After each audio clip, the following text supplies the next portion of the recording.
Yeah. That's what the zoo, that's, and the zoo is going so fast. The infrastructure has to One of my comes in alignment trips fall. drive to Florida, we used to. One of their players falls. He threw his flag. Where it was North, the south, or south, north. So what were you actually? Yeah. Recording in progress.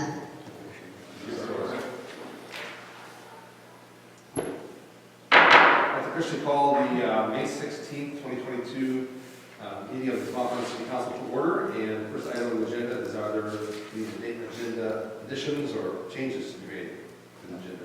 Otherwise, I'll make a motion to approve. We'll move to approve the agenda. Thank you, Steph. I'll second that. Thank you, Greg. For all in favor of the motion to approve the agenda, please say aye. Aye. Opposed? Motion carries. Is there anybody here in the public that is here to speak to any item in today's meeting agenda? Or not in today's meeting agenda, for that matter? Close the microphone. Introduce yourself. You have 5 minutes.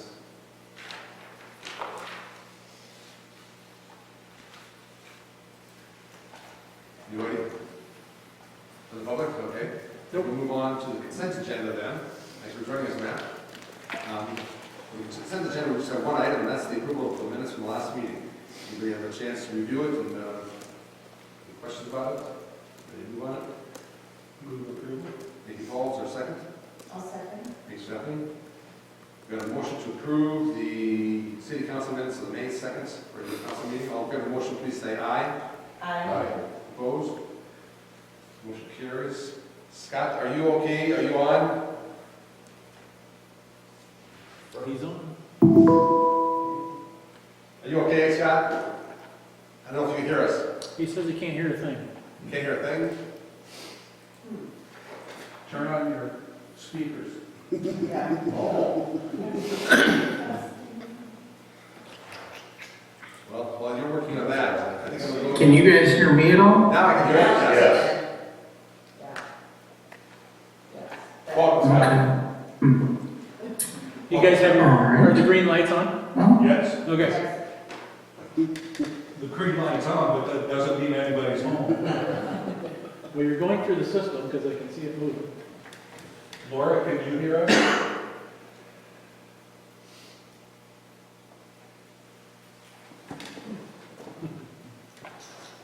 Laura, you're on mute if you tell me so you can hear us. Laura, can you hear us? Laura, can you hear anything? I can't hear anything either. Okay. I can hear you. So Laura and I can hear each other, but we can't hear the meeting. We're all on green here.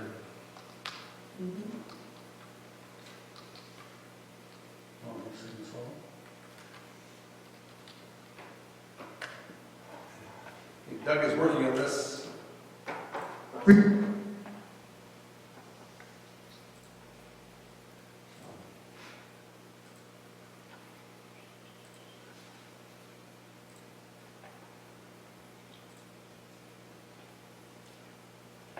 Is there anyone else? Well, actually, in all the meetings we've had.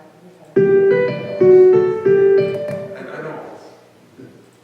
It doesn't know. There's no one else on besides Laura and Scott. Can we go ahead and open the public hearing? Are you okay with that, Chris? You can.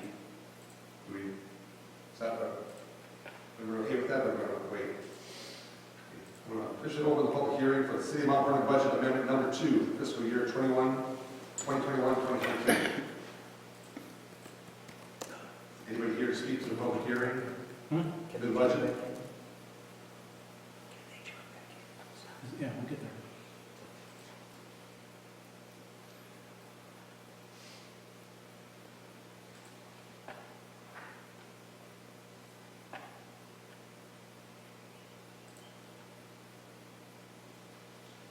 Scott, can you hear us now?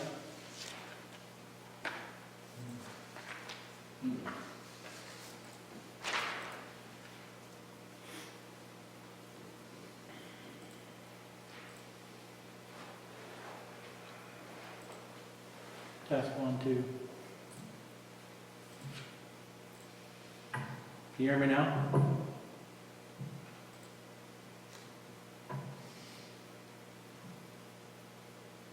I was here for the speaker. I heard everybody correct. Okay, can you guys hear me? Yes. Yes. I'm seeing Paul giving a thumbs up. Yes. Okay. Yeah, we still, at least I can hear you guys. I don't know about Laura. Yeah, I can't hear you either. Yeah, so Laura and I can see you guys, but we can't hear you, and we can hear each other. When I come on my mic, I don't hear it coming through the Speaker. System up there. speakers. either.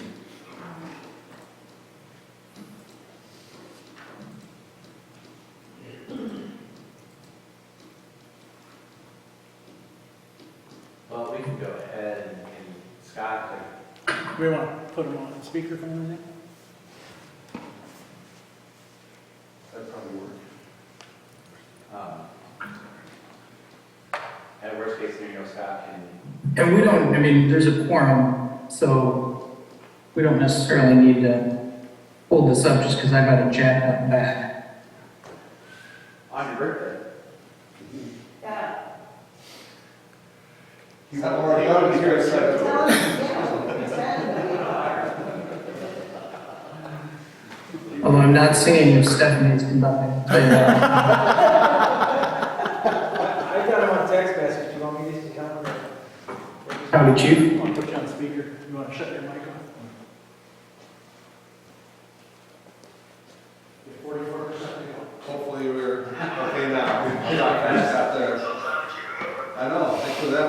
We're in the middle of a public hearing here on budget amendment number 2 for fiscal year 21-22. I not seeing anybody else online, not seeing anybody else here in the public that wants to address it. I'm going to officially close the public meeting and go to item G1, which is the resolution for approval of that specific budget amendment. Give me a motion to close the hearing. Sue said that. So the public hearing is officially closed. Now it's G1 as far as moving for the approval and a roll call vote on that. Is there a motion to approve that resolution? I will move to approve resolution 5-16-2022A, approving the city of Elmford budget amendment number 2 for fiscal year 21-22. Second. Ready to call? Ready to vote on the motion? All in favor of the motion to approve that, resolution? Sue? Turler. Aye. Thank you. West. Yes. Engel. Yes. Rose. Thank you, Scott. Motion carries. Moving to proclamation of old business. I don't know if people caught the discussion about old business, but Matt, what is your preference on the discussion on the old business while there's Park Lane in the restroom? I know you sent us something late in the afternoon. I think the Suggested it. consensus is because it came out so late, Stephanie didn't even get a chance to see it yet, so I think you just leave the table until the next meeting.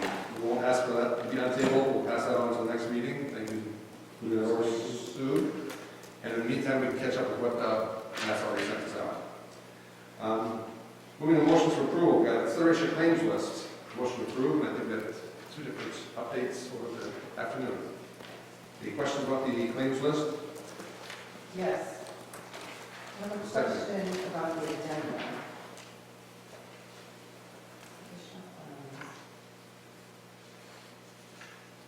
Just want to know, what is the Go series and for both things? Remind me. Geo series bonds. Okay. No, it's a general obligation. It just, No, it okay. always comes up as go. Yeah.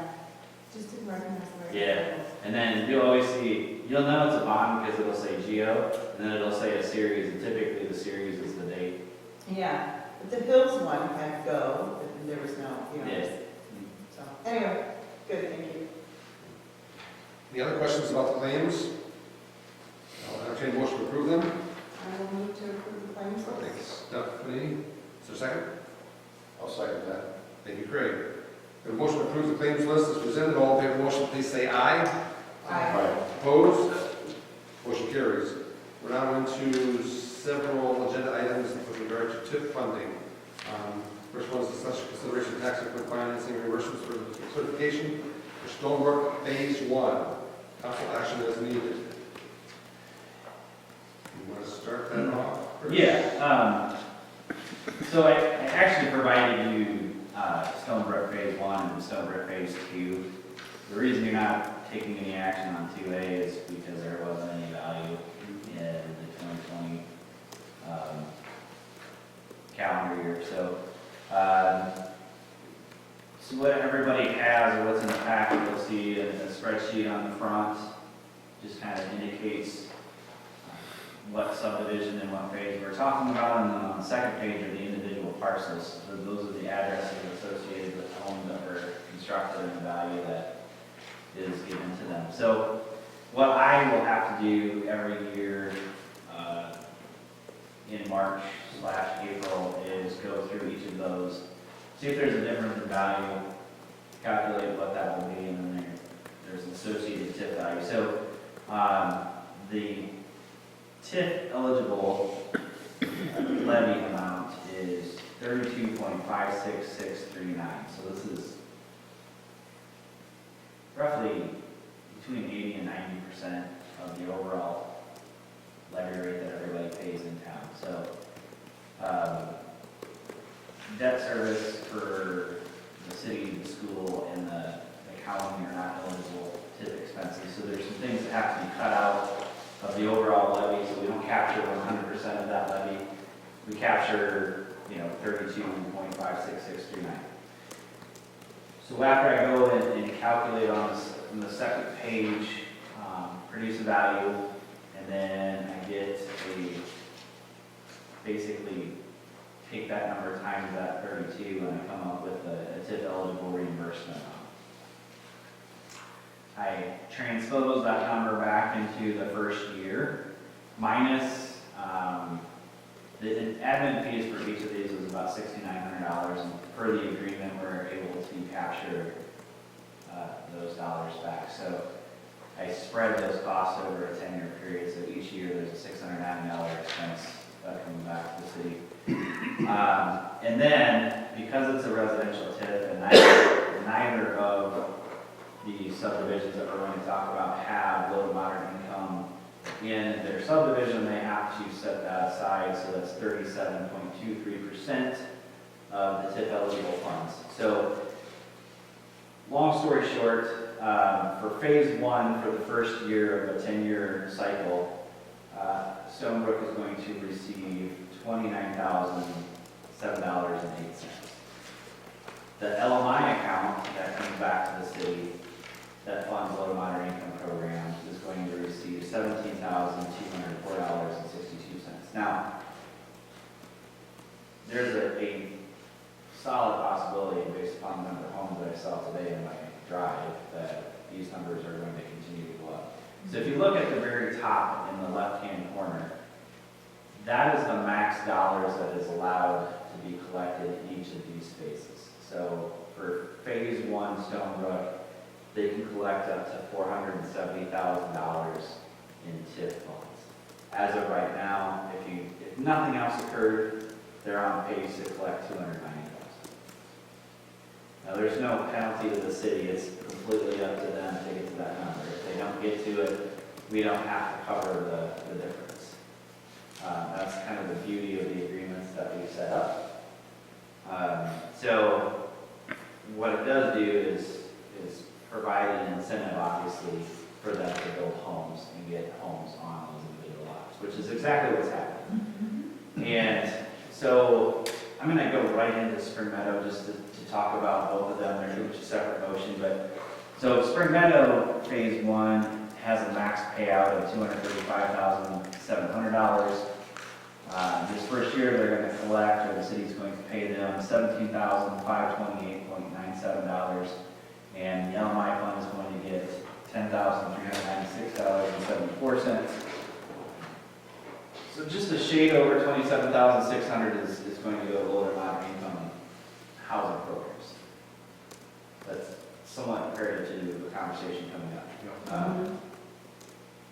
So it is doing exactly what it's designed to do.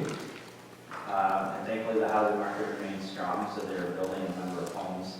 The expediency at which they build, the better for everybody, the better for us, because we're seeing the tax value come in, and the better for them, because they are seeing their potential tip reimbursement on an annual basis increase. So, said a lot, really fast. Questions? There was a comment before the meeting got started on TIF is tax increment financing is one of two incentive tools that the city basically has at its disposal in order to entice development to occur. The other would be tax abatement. The difference with or between the two, tax abatement is basically that it abates all taxes. So there's no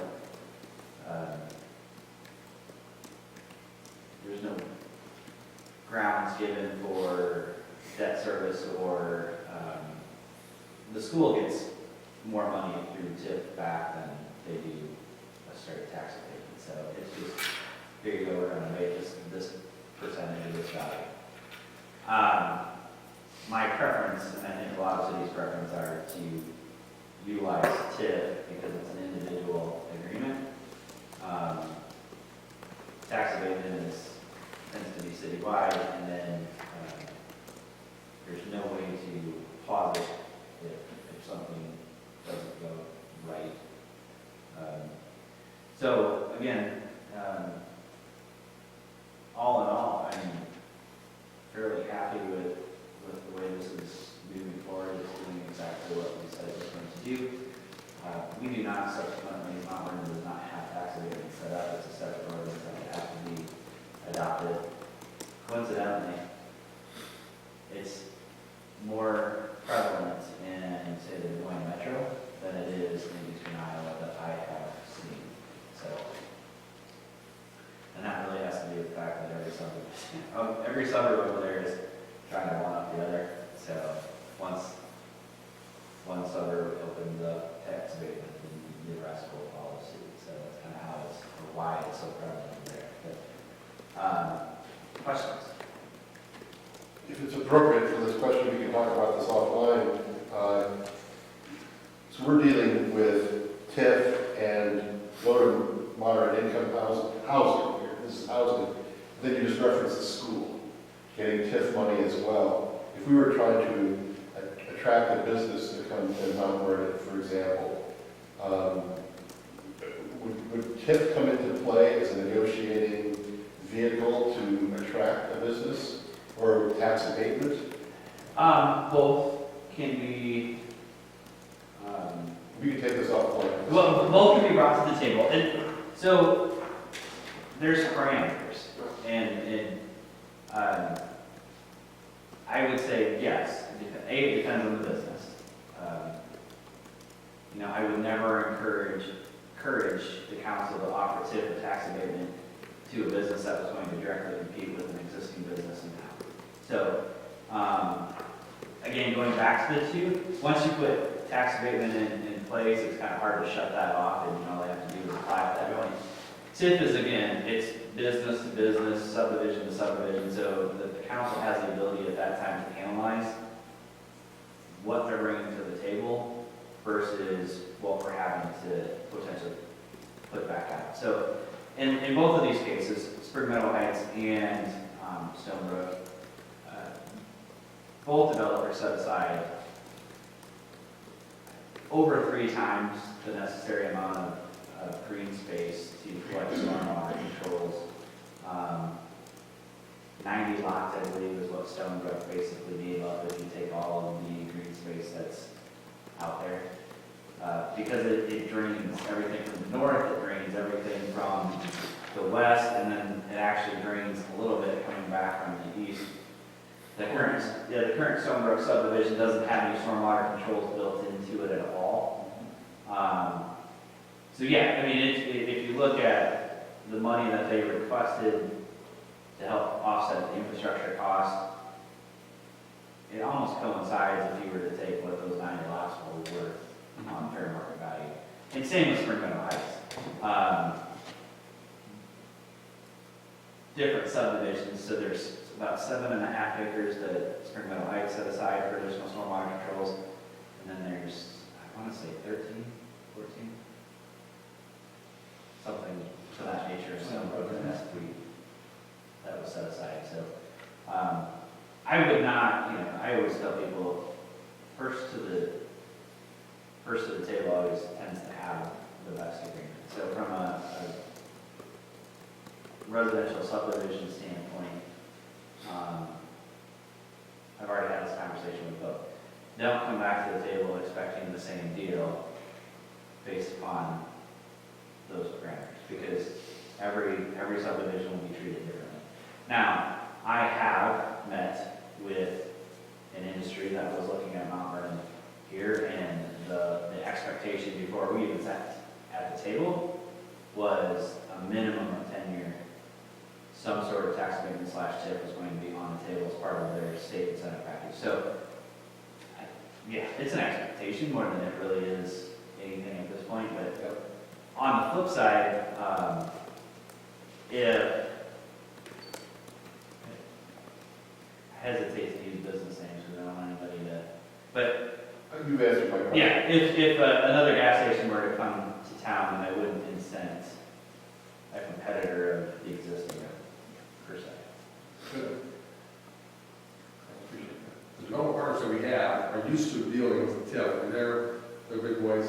They they know what they're getting into. Residential TIF is not used quite as often as, say, a commercial / industrial TIF scenario. The rules are different. Commercial and industrial have a 20-year life, residential has a 10. There's that low to moderate income set aside if you're not going to include that as part of the subdivision.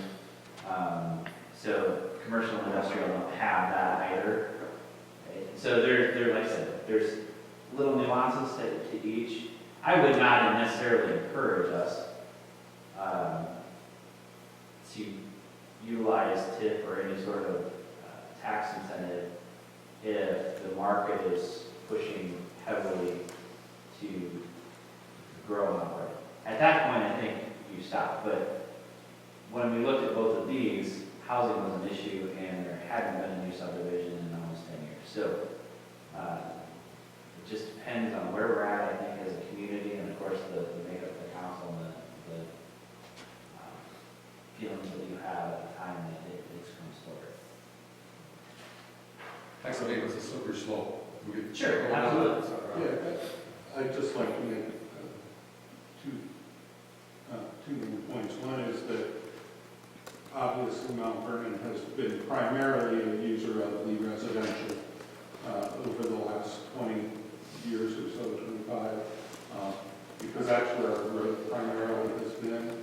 If memory serves me correct, one of the only areas that we've used commercial TIF in was when the development of the southeast corner of the intersection of Highway 1 and 30 was done with, the subway, Airbnb, et cetera, the parties, the banks, that area. The other point I would like to make, because there has been a misperception in the public for a long time, and we as a city have oftentimes had to battle this misperception. And the misperception is that if the city invokes TIF and uses TIF, that it impacts the school district negatively, and that's not the case, because the TIF mechanism, any impact to funding to the schools by TIF is made up through the state reimbursement to the schools, so there's no impact to the schools. I think that's an important point to remember, because people say, well, the city's giving all this money and you're hurting the school. That's not the case. It's a win-win. Any other questions of Chris about these two projects? We've you'd act on them separately, and are we ready to move forward for phase one? I would move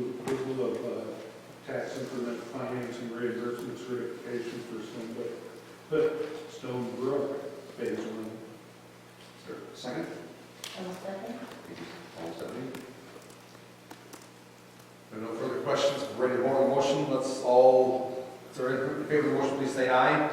Aye. Opposed? Thank you, Scott. Opposed?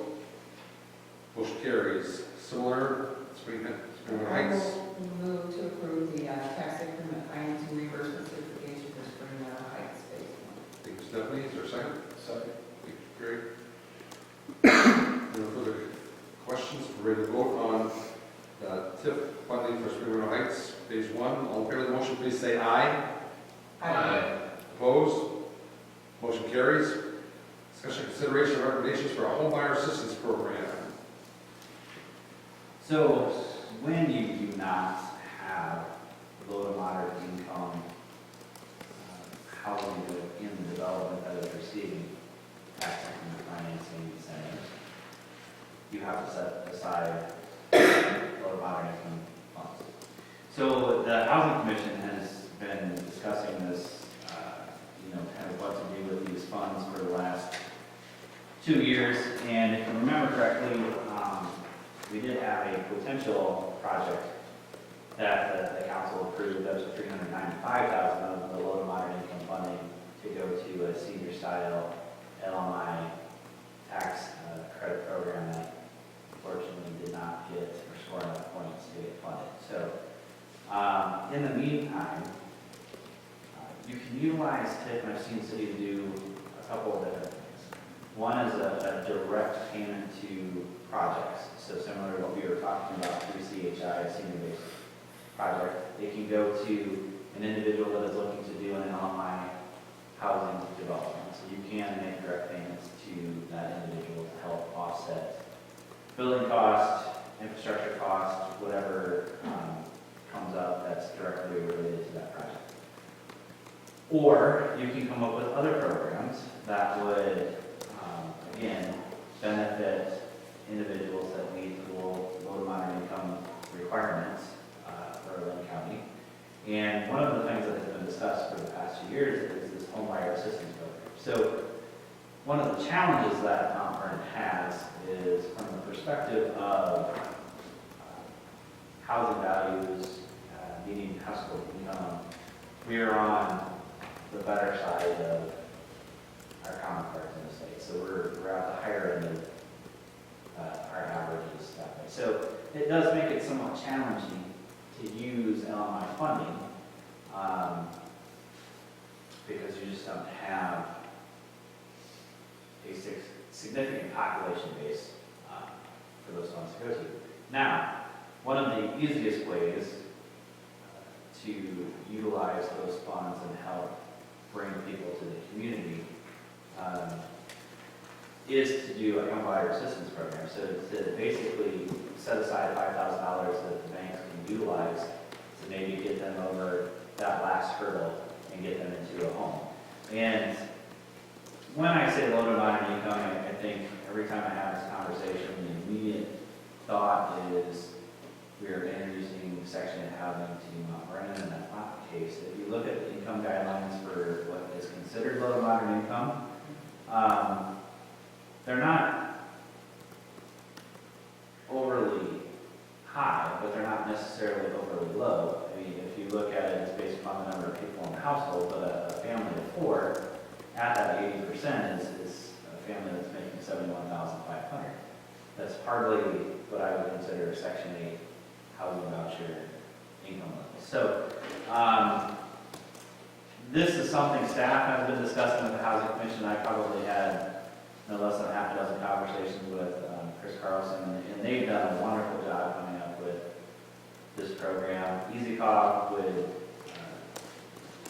be the entity, the go-between to certify applicants and then work with the banks to make sure that this is going to happen. The only thing I would say is, anytime we do a program like this, by the time that we put the money into play and work and everything, we are typically not going to see these funds back regardless of what happens. So this is the challenge. There have been other LMI programs, I've seen them in the state of Iowa, where the city will work with the developer to inadvertently pay down the cost of development, so they won't finish the basements They won't do certain things within the home, all to get them in the certain price points. But they only have to stay in those homes for 5 years before their obligation to the LMI is complete. Well, what people were doing is finishing those basements and putting the improvements in, and then turning around and selling these homes for quite a profit, which only makes those homes LMI for 5 years or less. I would say that the down payment assistance program is going to go to more, or have more lasting influences in the community. Was this their recommendation as well? Yes. And, excuse my ignorance, who's on this committee? You said Dr. Carlson's on it. He is the current chair. Meredith Hoffman is on there. There are 7 current members. Greg Batemorse, Deb is the city council liaison.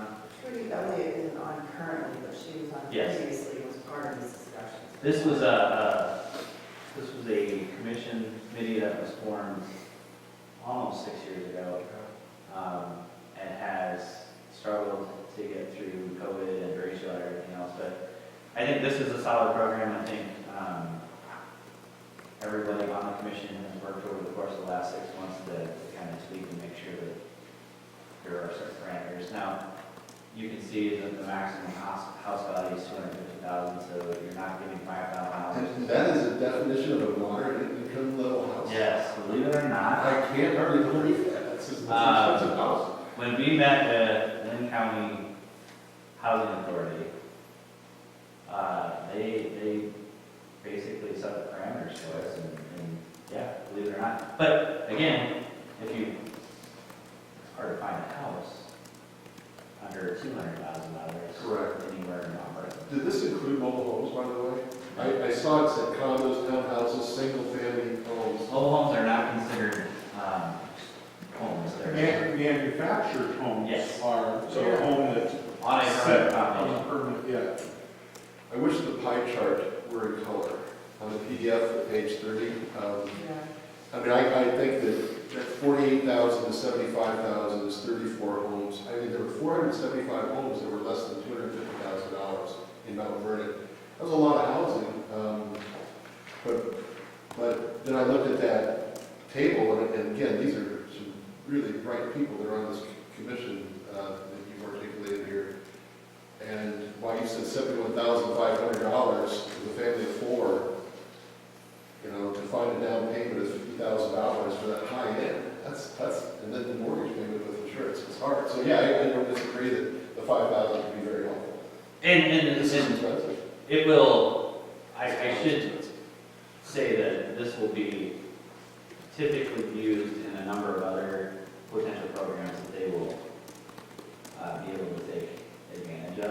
So don't get me wrong, we're not going to turn around and probably spend $50,000 per year. There aren't going to be that many applicants that will qualify. But if we could get 10, right? if we could even get 1 to 2 per year, that's 1 to 2 families that were having a hard time trying to find housing inside of Mount Vernon, and it's well worth the investment. I wish we could do more. And I do believe, I will say this, now, this is not a federal program, so this is one that is being created specifically by the city.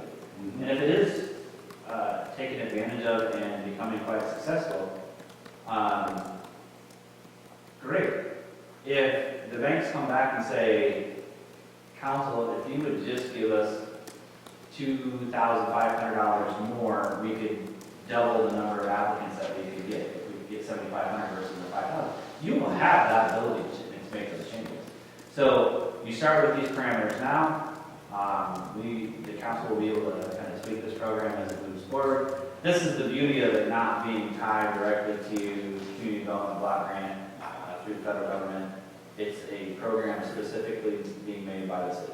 And you don't think that we're going to run out of money? It says first come, first served, but you'd be happy if just a few people were awarded this. Then I know that it's going to happen. No. So to answer your question, this fund is going to grow for at least the next 15 years. Because we haven't even started, each of those subdivisions has 4 phases. So So we've got from the LMI on this those developments, we've got 27,000. Correct, and you, just this year. Just this year alone, so that's, we could fund 5 right now. Yeah, so I would say it is with relative certainty that you are going to see LMI funding coming in to the city for at least 15, more likely the next 20 years. So this is a program that's, if it's successful, could be utilized over the next 20 years. Chris, can you explain to me what a 5-year forgivable loan is in this word? So essentially, it's to make sure that people come in and do not take advantage, buy a home, and then try to resell it within the first 5 years. And if they do, something like that has to happen, then there's basically a clawback. Clawback just says over that 5-year period. Like a proration? Yeah. So the intent is for them to stay 5 a years. minimum of 5 years. Got it. And that is more of a federal type of government. So my question is, what type of vehicle is are the funds kept in? Is it an interest bearing account? So our LMIs, Yes. maybe essentially they're just kept with their other funds that we do get monthly interest on. As part of our audit, this is something designated income stream. You see it. Not that we're getting tons of interest. No, but get better. Yeah. Anything's better. I would just hate for them to sit static.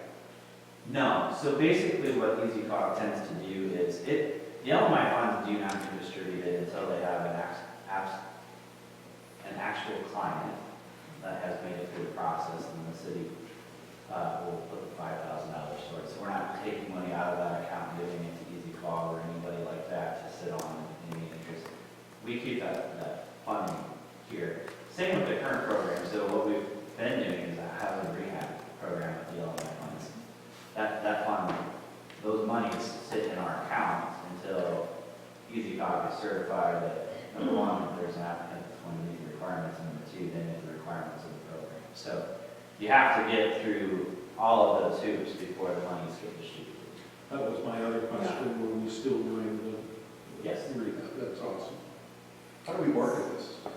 So is it going to be through, that's kind of tied to my question, through the local banks? So there is one of the local banks, at least one of the local banks has a representative that's on the housing commission, but yes, it will be advertised, but it'll also be advertised through the Lynn County Housing Authority and then EasyCog, so there'll be social media, things like that, so word of mouth will, yes, realtors will definitely know about it. And Somebody needs to know about it. yes, there are other programs that we can try. This is the first. But this one is, I think, to me, it makes the most sense. I think the Housing Commission did a wonderful job. I'm fully in support of it. I think that this shows our commitment in a way that is very tangible. And it's also a program that can grow as the development grows within the community too. Chris Carlson was very committed to this. I know. They've really done a really good Yeah, job. this has been something that has been desired in Mount Vernon for decades. Yeah, And it's to- a comprehensive plan. Yeah, and to see it, it was rewarding when we started the rehabilitation program, and to see it take this next step. And I agree, I think the commission has done an excellent job. I like the program because we're utilizing the resource of EasyCog to manage much of that work, and it goes directly to the homeowner. And I want to be clear when people ask, these funds cannot be used for anything else. They have to serve low to moderate income individuals. So there are different programs that we could utilize, but they have to serve that population. So it's not as if the city council could take these funds and direct them elsewhere. It has to be specific to this. Question, for many years, one of our citizens, Marie DeVries, was part of ECOG, and she was in on different things, even with the school district many times, on things that we maybe didn't know about. She'd ask us about the water interest rules and that. Do we have that local connection, like in the community anymore? Actually, we get alerts. So we're on, similar to the League of Cities, we get alerts on programs that are coming forward. And those programs that seem like they would benefit the community or that we would qualify for, get dispersed to the department heads that would work on them. There are a few that come across that we just don't qualify for, but yeah, it's both grants and programs. Because within EasyCog and within all of the council governments, there's a lot of, like, what I'll call sub-areas of that organization. So there's transportation and there's housing, economic development. So they have a lot of parameters within the organization itself.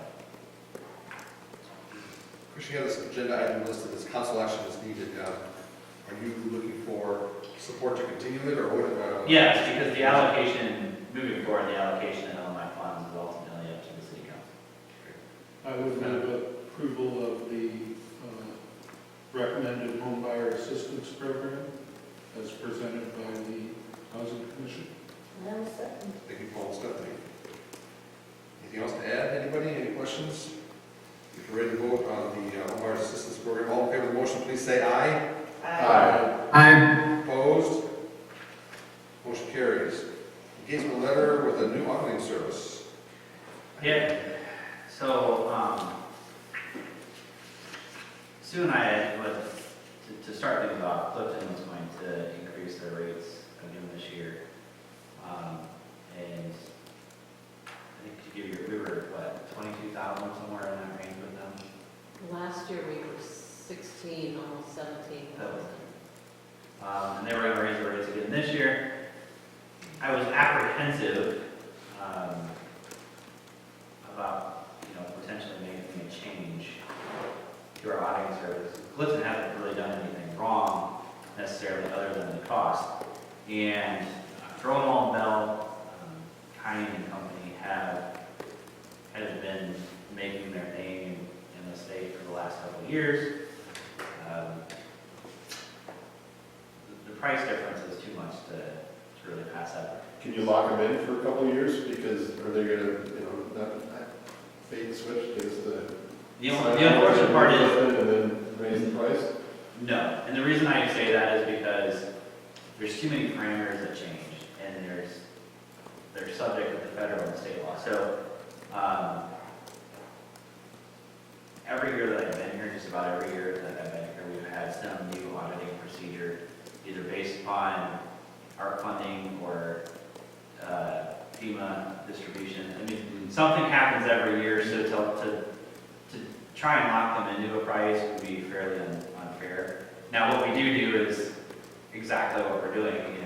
We went back to Clifton and said, thanks, but your prices have gotten to a point where they're not as competitive as this organization. We're going to give them a shot. Now, we can go through the audit this year and decide that the services that we are getting are not comparable to Clifton, and we could go back the other direction and pay more money. But the savings is just too much to not give them a shot. Yeah. Yeah, if you feel comfortable with it. That also And makes, Brad is, for everybody's purposes, Brad is the second part of that. We pay him about $7,200. He's a third party, speaking of audit, he's a third party organization, individual that looks at our books and makes sure that, from a monthly perspective, that we're balancing. He also helps with all of the state forms. So with all of the reports that are required, we will, because we're going to receive $1.666 billion in ARP funding between what the county's going to give us and what we get as an individual city. We're going to be subject to an audit of those funds. So it's just nice to have another CPA that is working independently outside of City Hall to make sure that we're meeting our standard. It's always going to be a note in the auditor's segregation of duties, but it is. Is Brad okay working with Griswold, Bell? He's worked with them before, so there's no Yeah, I mean, learning curve. obviously there's some pluses and minuses, you know, he likes working with Clifton for various reasons, and there's some things that Clifton requires or does that bug him. So, each firm is going to have individual nuances, I think, but yeah, I think he's fairly comfortable. He does a majority of our work internally with Sue and Marcia. Sure. So, Well, and that's an important consideration with the transition from Sue in her retirement to Marcia. Having it be as smooth as possible, keeping Brad is going to be important, especially if you're going to yes. do the camera. Correct. The council action on this, first of all, with the auditor. Is there a motion to approve? I'd move approval of, Griswold, Bell, Vernon-Lisbon Time Company, PC for auditing services. Second? Sure, I'll second that. Great. Moved and seconded to approve a new auditing firm, cover auditing services for the city of Mount Vernon. If you're ready to vote, all in favor of the motion, please say aye. Aye. Opposed? Motion carries. The next one is continuing our relationship with Brad Haig. I move that the city continue with the contract with Brad Haig to assist in budget preparation and auditing services. Is there a second? So, Thank you, Stan. So moving and seconded to engage Brad Haig, I think it is, to assist us with our budgeting and auditing services. Ready to vote on that motion? All in favor of the motion, please say aye. Aye. Opposed? Motion carries. Next, discussion and consideration of finance director, city clerk appointment. Recommendation. Council action is needed. So I know this seems kind of odd. So let me explain why I'm doing this. So currently the deputy city clerk, which is the position that Marcia sits within, is a union position. We are going to negotiate with the union on Thursday. I had originally asked Marcia if she wanted, she was her choice, if she wanted to negotiate. She's been a union steward for a very long time. If she wanted to sit on the side of the union and negotiate on Thursday, that was her prerogative. She knows, she and I have had plenty of conversations on the transition, when things are going to happen and how. But the city clerk is technically an appointment by the city council. So I thought the easiest way to do this was to go ahead and solidify the fact that Marcia is going to take over the city clerk / finance director. That ordinance will have to be changed just from a working perspective, because it's not deputy city administrator. We'll handle that later. But she's going to be the city clerk / finance director. Her salary will be commensurate with whatever student is making at the time. And that transition will actually occur in August. But by voting tonight to basically clarify that you're good with that appointment, then she can decide whether or not she wants to step away from the negotiations. The challenge for her is she's going to be part of my finance team. I should be showing her all the information that I'm currently working on as it relates to salaries. I can't do that if she's going to be sitting across the table at me in GAs. So this was my answer basically to that, is that this way it's on record that the council is comfortable with that appointment and my process moving forward. Sensitive transition coming up, and looks like we have a plan to make that transition. Questions of Chris with regard to it? The appointment would be effective January 1 of 2023. And as this is written, it's going to be effective August 1st. This We will start to transition her August 1st, but she will not become the city clerk Correct. until January 1 of But her 2023. pay will change on August 1st. Correct. Yes. Great. Good point. We're so lucky we could have this transition. Good clarification. Any call? I would move approval of appointing Marcia Jewell as the finance director, city clerk. Second? Second?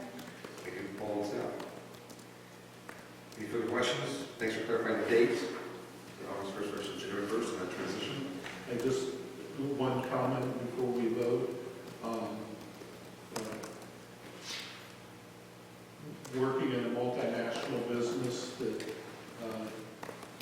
does not necessarily always do an effective job of succession planning, I want to credit Chris and the staff for working together on an excellent succession plan. You are all to be commended. It's, not always easy.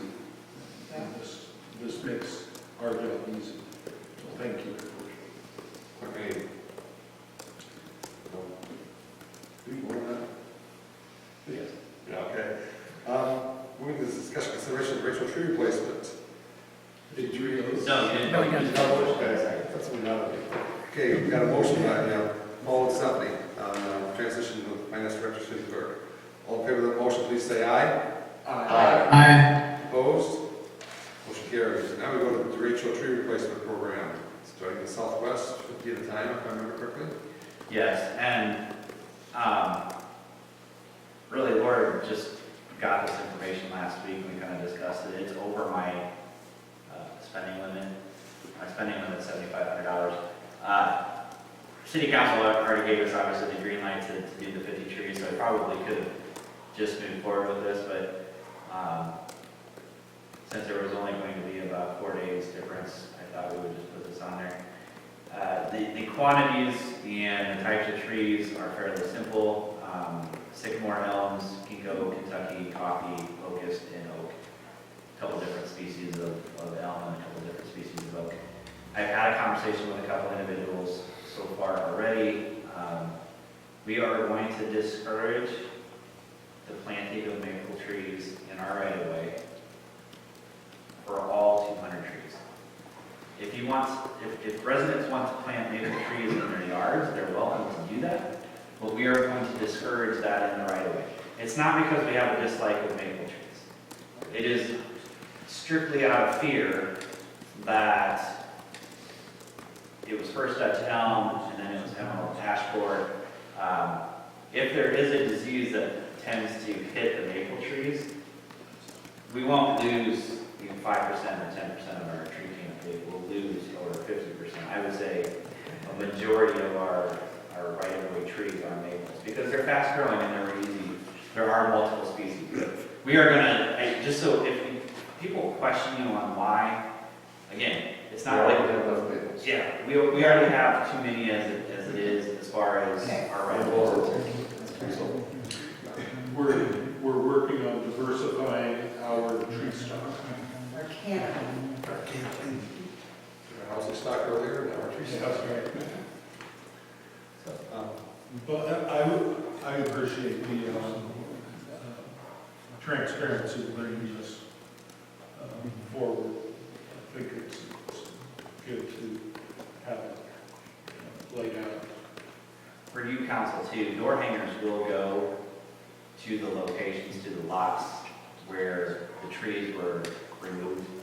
So they'll have first dibs on getting one of these trees back and on their lot. If they choose to opt out, we will try to find somebody within a close proximity because we want to obviously try to keep them on the block. But just so you know that if anybody does get a door hanger, it's almost like a page and a half long of information on there. We're doing the door hanger because we figure people will see them and acknowledge them better than a letter. So we will put those door hangers out there and then we will work with the individual on the specific tree. We will have watering bags that will come with the trees. We're going to ask, obviously, that as people continue to make sure that that water bag is full throughout the year. The whole reason behind the 50 trees, though, is that it is something that our employees could do just to verify that it's happening. And then we can have conversations in the future if, it's another dry year, if we want to incentivize individuals to put water in there. Might not credit on the water bill or relationship with a local vendor, west of town, maybe Future Farm? Is that So it's an individual that bought that farm, and we do have a relationship. We're buying trees from them, not specifically for the right of way. They're going to be in the parks and in the public works. Yeah, I know. So you have to take advantage of that discount that we offer. Yes, yes. That's great. But there, I mean, Who's Royer? Is it Warrior now? Okay. there are some pines and cedars and things like that that would be better served in our parks and public works, as Yeah. well as some other trees. So, this way we can kind of keep track of the species going in the right of way, and then for everywhere else, nature park, our public works site has a ton of trees that need to be planted. That's the plan anyway. And we did plant 3 of the 4 trees in the downtown. We're still waiting on the 4th one. That fourth one should be. Chris, did I understand that if a homeowner wants to opt out of their tree being replaced, they can, even if it's in the boulevard, not on their personal property, but in the boulevard? So we would have that discussion with them. If they didn't and their neighbor did, we would be fine with that. I don't think it's worth fighting that battle. If everybody on the block said no, then we would probably say, no, it is gonna go on this block, we need one on the block. So, again, if they wanna opt out and their neighbor wants to opt in, we're gonna try and be as flexible as we can with individuals, but ultimately, if we lost a tree on that block, it's gonna go somewhere on that block. And then do these 50 cover the quadrant, is it the southwest that we're starting in? South. Does this take care of that quadrant, or? Most of it, yes. The southwest and the northwest, as far as tree loss, were hit the hardest. So it might be closer to 125 trees by the time it's all said and done between the 2 quadrants that need to be replaced versus 50 per each individual quadrant. So the southeast, for instance, doesn't have as many, it has one subdivision and it has commercial lots. So those 50 trees could be shifted into the southwest, northwest, and northeast. Good question, Scott. Looking for council action here is to continued support for this program beginning soon. That was looking for Chris. Yes. Is there a motion to that effect?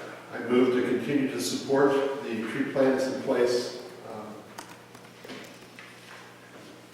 Sounds good. Is there a second? Second. Thank you. Any further questions or discussion? Otherwise, to support the derecho tree replacement program, all in favor of the motion, please say aye. Aye. Opposed? Motion carries. Getting into reports file. Chief Shannon? Thank you, Council. Sending it out. Nothing additional for the police report other than 2 things that I was approached by today, just to kind of make council aware because we're getting a lot of questions. Apparently Ring sent out a notification to everybody in the neighborhood community group. I'm not a Ring subscriber, so I don't get that, but that there was a shooting in the northwest side of town over the weekend. There was no shooting, and that is fake news as it goes from that standpoint. At least no reports that we have from the police department standpoint. So I've taken no less than 4 comments and questions on that today alone as we go, and then, So I've got a question on that. Are you able to follow up with Ring to? I can look into that and see what they have, yeah. See if they can get it. Camera? Yeah, not a high priority, but it's one of those things. It does say on the notification that this incident has not been verified Okay. as it goes as well. So whether it's a spoofing, we get spoof 911 calls as well, something along those lines or whatever, but no information related to that. The other one was, we had a car, Cedar Rapids Police Department brought a car chase into town, which went through downtown, ended down by First Street East. They took custody of their prisoner at First Street after he drove his tires off his car from that standpoint. So we had officers there, assisted them. We really didn't do a whole lot other than helping secure the scene, keep people away, and while they took him into custody. So 2 higher profile stuff that you may get asked about. Thanks for keeping them off Fifth happening, Jeff? Yes. We prefer out of town. Yes. Curious, how far did he drive without trees? Well, he had two tires from Mount Vernon Road coming in. They spiked him in Cedar Rapids, and then we spiked his other ones right up front of the building here. It was a very nice location. And we got his other tires there. Because I mean, I saw a shredded tire all the way in different places on Mount Vernon Road into Cedar Rapids. And now you know where they... Now I know, wow. Yes, so all is good. He's in custody and nobody got hurt. Yeah, very bad. Yes. Well, thank you for your report, and thank you for the two additional clarifications here too. Public Works, Mr. Eldon, anything to add to your report? I do not have anything additional. Do you work with Chuck the Walk and start the sports season? And that turf tank's pretty popular getting, huh? Yeah, it's handy, and it sure saves us a lot of time, I know. The setup part's a little, I won't say, it's not difficult, it's just getting the hang of it, but once you get the setup, the module itself already has pre-programmed field dimensions and all that stuff in it, but getting a set point for every field basically, or every area that it can reach, and then going off of that stationary point every time. But once you get all that stuff set up, then you just punch it in and it goes. It's great. Good. Anything for Eldon? As far as questions? Moving on to Mr. Sider's Parks and Rec report. Pool's holding water. Life is good. Turn the heaters on today, so. That pool's heated? Yeah. A few years ago, yeah. It's been a long couple of weeks here. Because the pool itself. You waited till my kid grew up. The pool itself was fine, and then we had some staffing issues, and it's just, no year has started out normal. Oh, chocolate water is great. Once again. Official opening is next Monday for the pool. Oh, a week off. We open Saturday of Memorial Weekend. Saturday morning, not the morning. Good. 28th of May. Good. Anything else to add? Nothing else to add. Good luck with your staffing, and thanks for the numbers on memberships. I know that number of folks around a lot of improvement from just a year ago. I hope Katie's doing okay. Pardon? I hope Katie's doing okay. Yeah, she's recovering, she's She's too stubborn not to. She's She's too stubborn not to. Yeah. She's not doing too bad. She stuck her tongue out at me today, so. Determined to get it open. Take it nice and police force, huh? Exactly. Jacob's not here, but any questions about the ambulance service report? So amazing the number of calls we'll go through. I don't know what I'm missing. Somehow I'm missing those extra reports. The PDF, It wasn't in the packet, right? There was No, it some is. PDF. starts on page 40, Keys is at page 46. I see it. I don't know what I did. Sorry. Yeah, you're good. Okay. Well, these guys go to all this work, and so I feel like I should There's a lot. make sure that I read it. So thank you for doing that. Anything else from staff reports? CIP project updates. Christian, you referenced the one copy you left with us? So, I did give you a hard copy, and the reason for that is I printed it off before I saved the top. So in the packet, it says personnel committee and staff memo or staff changes, something to that effect. But it is in fact a CIP update. There are 13 projects listed. I'm not going to go through each of the individual projects. I'll entertain questions if you have questions on any of them. I did give an explanation for the majority of them. The only concern I have right now, obviously, is that the majority of our project prices were based pre-COVID. So I do have Spirit Financial working on a potential $1 million borrowing. And I really kind of want to pay attention to that and then open it up for questions. But the reason I chose $1 million is because we're actually paying $1 million off in debt this year. So to a certain extent, it's a wash. We would bring $1 million on and we're paying $1 million off. Interest rates are still fairly low. I mean, the expectation is an aggregate of somewhere around 3.5%. So going back to the 80s, which was not a concern of mine at the time, even having 11 and 12% interest rates is still a far cry from that. But some of the best interest rates that we got, it was like 1 point some %, I think, for the LBC. So they are going up a little bit. I'm proposing a 10-year payback, and it will be potentially, depending on projects that require it, going to be a combination of franchise fees and then all the enterprise funds, water, sewer, garbage, and potentially stormwater. That would go back to repay these funds. The annual payment would be somewhere in the neighborhood. The lowest payment would be about $80,000 a year, the highest payment being about $110,000 a year over that 10-year period. The priority project will be this building that we're sitting in. So we're taking the $666,000 that we got for our funding to start this project. Pre-COVID, it had a price tag of $800,000. I think the expectation is anywhere from 30 to 40% markup. So 30 to 40%? potentially, depending on construction materials. So that $1 million borrowing is going to be done under the urban renewal, because this is an urban renewal area.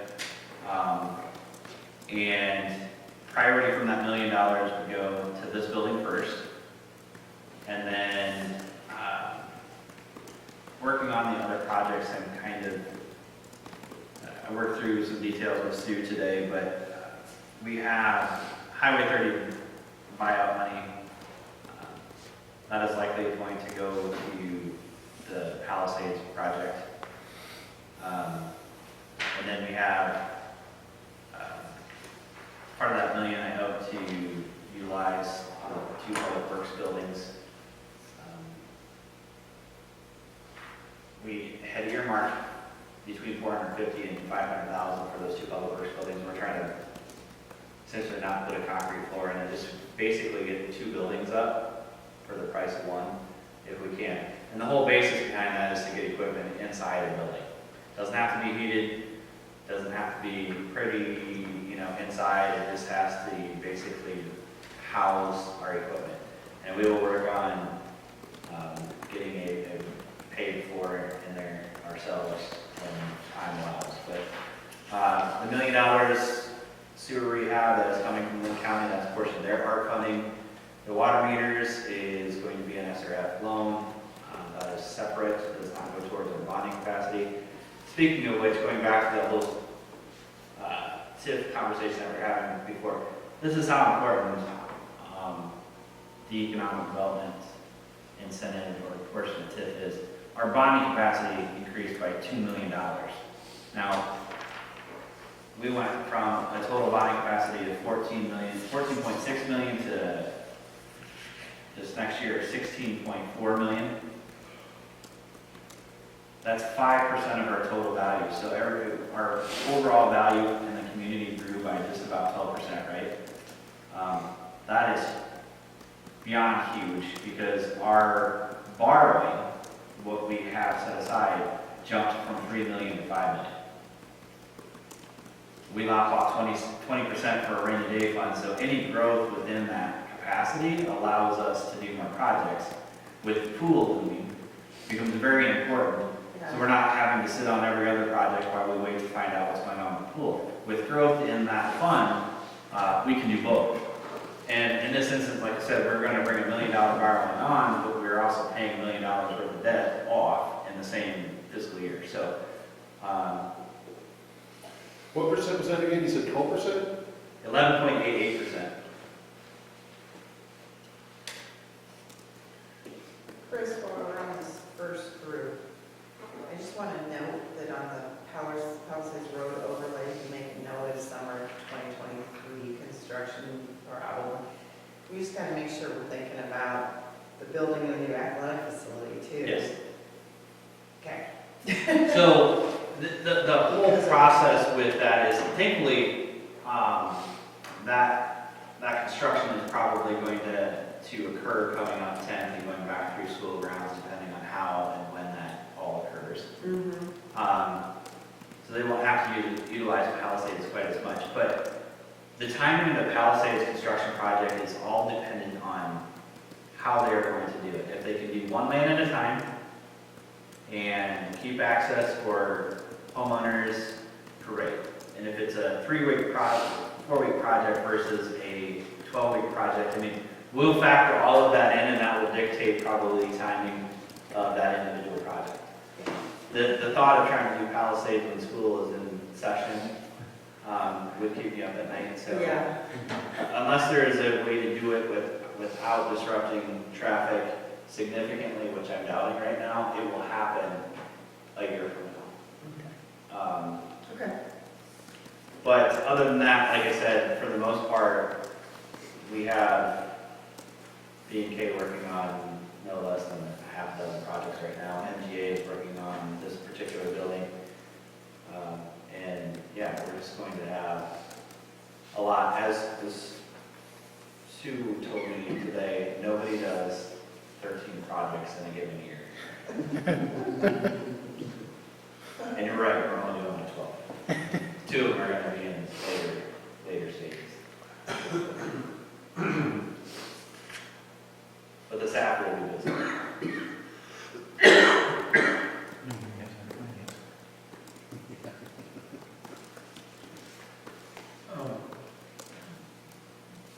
What is the item 12 highway 1 and First Street roundabout? So that is to reduce that roundabout from a partial 2-lane on part of it to a 1-lane all the way around. There are some median improvements. So one of the biggest issues with the roundabout right now is the sight distance is actually too good. Roundabouts are designed to prevent people from seeing, so they have to slow down, and right now it's just the opposite. People are eyeing who they can beat to the roundabout, and whether or not they can get in there before the next person does. So those measures, the DOT recognizes it as well. They applied for funding through themselves, basically, and secured $100,000 to make some improvements. They're also trying to secure more to do what I would consider hard improvements, so increased median improvements to make sure that it stays a one lane versus just painting it that way. So yeah, excited for that project. It kind of hopefully will cut down on the side swipe type crashes that we're seeing currently. We hope to put something in the middle at some point in the future so people won't drive right through the building as well. I think it's sculpture.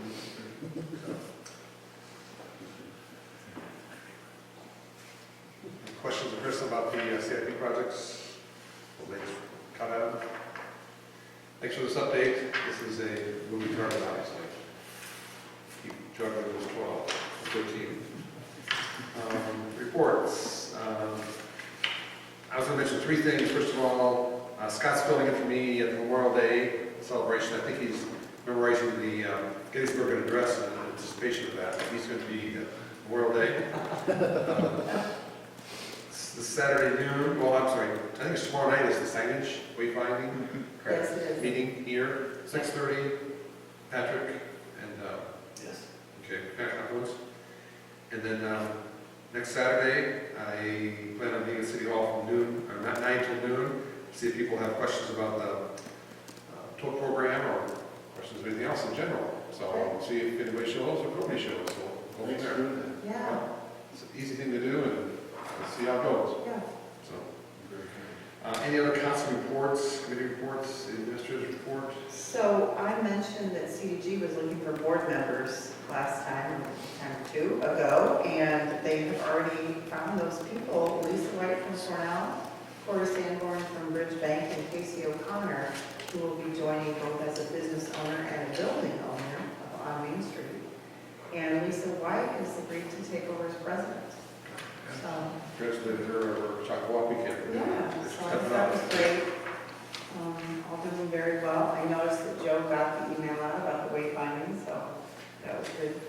that notification.